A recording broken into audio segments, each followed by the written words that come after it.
So we're going to start off JM starting with a Slamamander and a second one. GoreMagala going to go with those double Tri-Bolts. Now, as we've seen before, and we continue to see, Helix is a very slippery character. And especially with those Tri-Bolts, he should be able to find plenty of opportunities to really sneak in there and get some really good hits.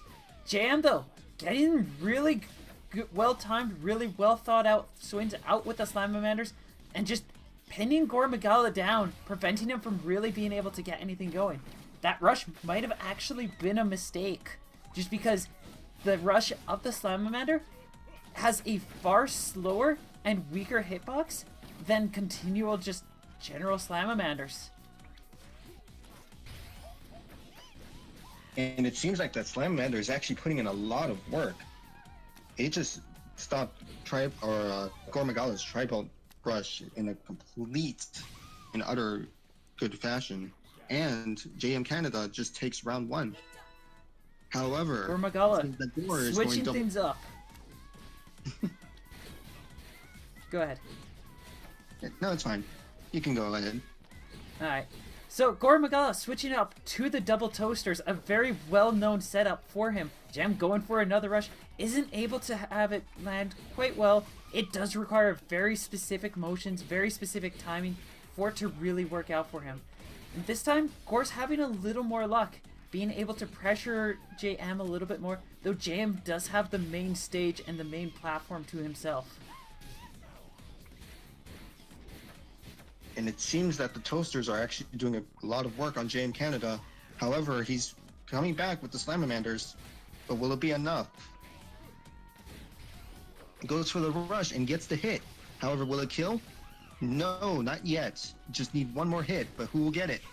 It was Gore. And that will be round 3 next. And we've got GoreMagala sticking with the double toasters. JM sticking with those double Slamamanders, both finding a little more results with this and being able to get something to work. Gore getting that really good pressure, knowing how those double toasters work, and it's just an arm that he's very well known for, and it shows with his pinpoint accuracies, his speed and power with them. JM being able to use those Slamamanders usually to get a lot of pressure in, but he's having a lot less luck here, and GoreMagala is able to shut him down entirely, preventing him from getting that middle ground and just forcing him to dance around in the corners, which doesn't give him enough room to get around, and Gore able to take away the first set. And as you can see, during that match, you could tell that GoreMagala was doing his little signature dance. It strikes fear in the eyes of all challengers, apparently. It's more terrifying than the wacky wailing arm inflatable tube-man dance. And that's already intimidating enough.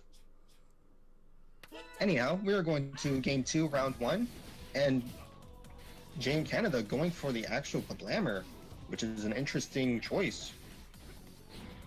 Figuring that if he can't get that neutral ground, he wants something that might be able to get around those roast toasters and get a little bit more damage in there.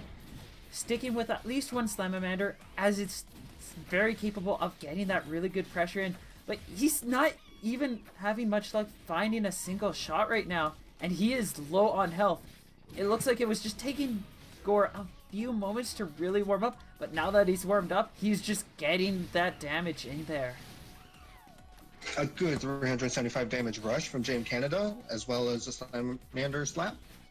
However, it seems that JMCanada is in very much trouble, as he's only in 1 HP left, basically. Even the blast of that Kablammer, if it is charged and it gets a little bit of, and Gore is able to just tap it, it would have knocked him down. Doesn't need that though, just gets a straight fist to the gut, and JM is down. JM finding that Kablammer might have been a little too slow there. He did get some good damage with that rush, it being a little more effective at landing that. But just general pressure and play is more important than being able to get rushes. And so he's going to have to switch back to double Slamamanders here. Gore keeping that ground though. Just preventing JM from really being able to work with too much, and is just able to apply so much pressure so quickly. And it looks like we might actually get a perfect here. Ooh, and it's a perfect. And that is game 2 with GoreMagala taking the win. GoreMagala, terror among these lands. Few have been able to actually take him down successfully, and when they do, it's about as often as a blue moon. Just a quick thing, Malieve. One of our viewers have requested split screen so we can see both viewers.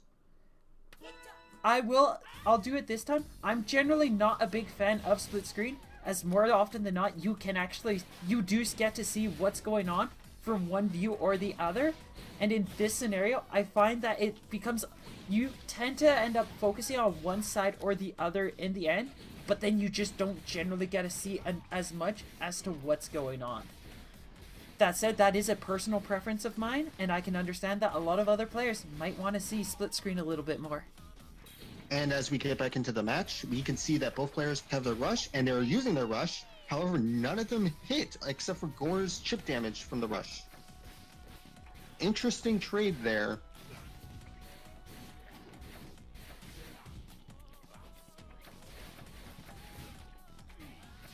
Gore gets the grab, making JMCanada have a very tough time, and JMCanada just takes the toaster into the face.